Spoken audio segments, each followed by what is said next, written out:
Imagine you're 18 years old. It's 4th of July weekend. You're spending the day on a beautiful island with people you've known for years. You're laughing, taking pictures, celebrating, making memories. You're surrounded by friends you trust, so you think. You're also the only black person in a group of multiple white people.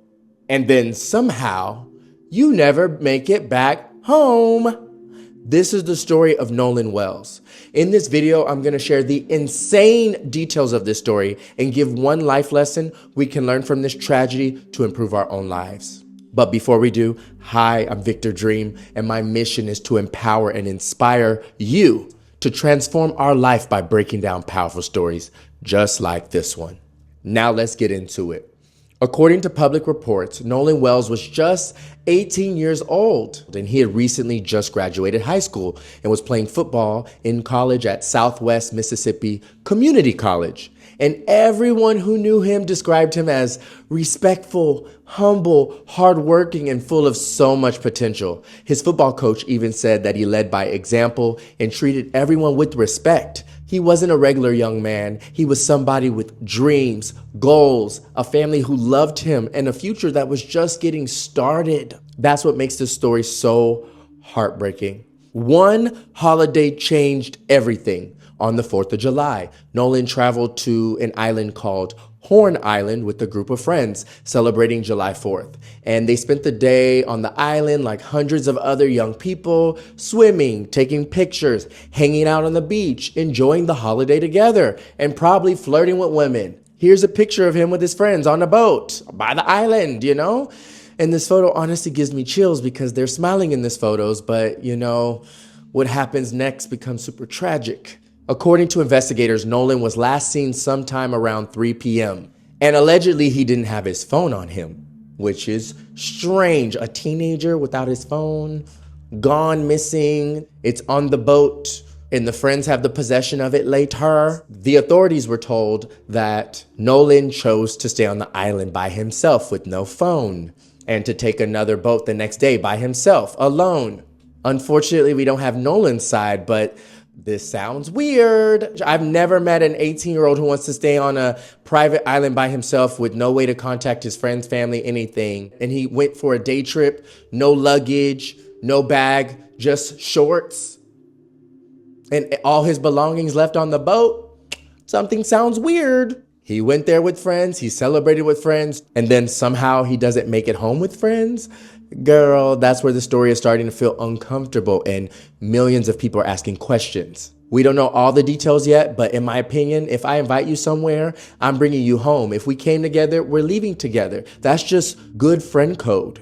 Why would his friends just leave without checking on him and making sure he has his cell phone if he decided to stay on the remote island by himself? And then millions of people are questioning. They're like, he's the one black kid in a group of multiple white kids, and he just turns up missing out of nowhere on a remote island. Sounds like a creepy movie script. And according to reports, his mother is the one who contacted authorities later that night after realizing her son hadn't returned from the trip.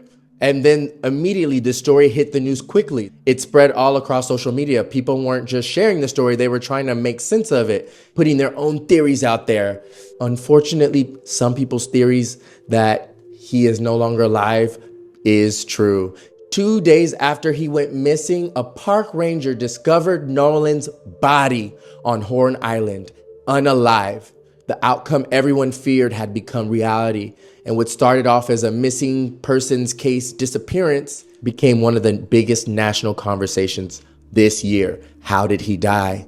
And especially the black community were so sad and mourning and angry. The black community suspects that his friends had something to do with it. That is unconfirmed yet, but people are like, it's impossible to detach race from, America's history of discrimination and racism. This isn't the first case of a black person going missing after going on a trip with his Caucasian friends. And so the black community has been discussing other cases just like this. One of those cases was the story of Tamla Horsford, a black woman who died after spending time with a group of her white friends at what appears to be a sleepover. And people were connecting this other highly publicized case with this one. Millions of other people beyond the black community were chiming in. Another video from Horn Island went viral that shows a group screaming and fighting at each other. And many suspect that this was Nolan and his friends. This is again unconfirmed. But with the details of a random fight happening at this island, and then someone goes missing, and then we find out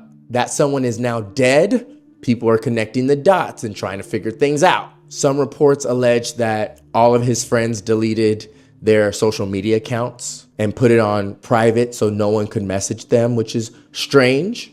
Another part about this group that is strange is that one of Nolan's white friends is the son of a local Mississippi judge, and many people have concerns that him being connected to someone high-powered in that town and state could be a problem because people want justice for this situation. And if one of the people has ties to the local legal system, then people fear that this can influence the case. And honestly, I understand why emotions are so high. For many Black Americans, this isn't just about one case. It's about history. It's about generations of families who feel that they have to fight to get the truth out and that society doesn't care about us. That's one reason that Nolan's family thankfully has retained a high-powered civil rights attorney called Ben Krupp. And they made it clear that they're going to put a lot of resources to make sure that we find out what happens. And so I'm happy about that. So what can we learn from this to improve our own lives? Lesson number 1. Choose your friends carefully. And I don't mean just who you laugh with. I mean who protects you, who notices when you're gone, who makes sure that you get home safely. Whether his friends were involved in his death or not, at the very least, they were not very good friends. They left him alone on an island with no phone, no clothes, no luggage, didn't inform his family, deleted their social media allegedly. One thing I've learned as I've gotten older is that not everybody who's around us is actually looking out for us. Some people are only there while everything is fun, but disappear at moments where you really need them.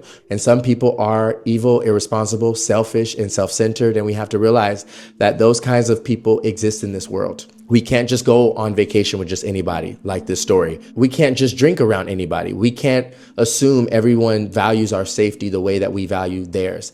And at the end of the day, we are responsible for protecting ourselves. This is important because being around the wrong people can forever change your life. If we go out with friends, we need to have the mentality that if we came together, we need to leave together. And we need to make sure we have people around us who have that mentality. I'm grateful I have friends in my life who are like, when I leave a party or take a flight, they're like, text me when you get home. Even one of my friends, I ran out of data yesterday and he was like, take one of my phones.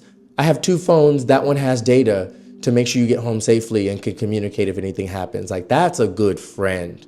And also as a person of color, we have to understand that around the world, there's a history of discrimination and racism. And so although I have some amazing white friends in my life who are like family, there's a lot of white people who do not see us the same or care about us the same way.